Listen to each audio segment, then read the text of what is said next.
Well, today on Geneva on the Motor Show, always an exciting day if you present a new car on a motor show.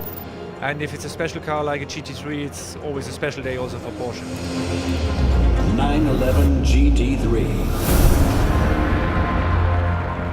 It looks outstanding. It's really a great car. It's a great improvement over the predecessor. Core in the GT3 is to have a car that is very entertaining, very driver involving, that addresses all the senses.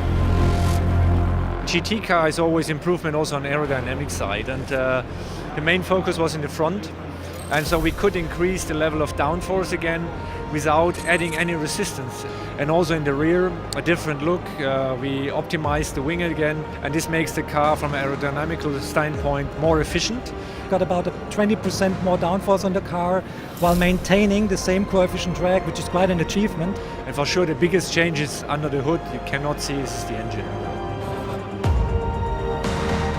If I look at the Cup car that we presented in Paris last year, and the engine is really the same, even body, suspension and all these things, it's pure race car. And this is, I think, really the unique point on the GT3.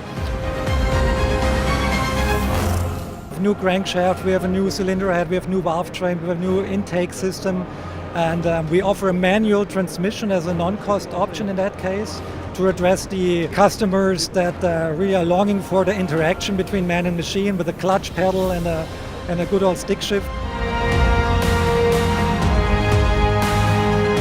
We again improved the handling of the car, the suspension, so it handles so smooth and so easy on the racetrack. It gives you all the sensation and the emotion somebody that likes to drive a car is looking for. You have to get, I would say, the event of driving the car and hearing it and all these things, and that makes it so special. And these emotions are a part of the GT history and of the GT race cars and also the GT street cars, and we want to keep that also in the future.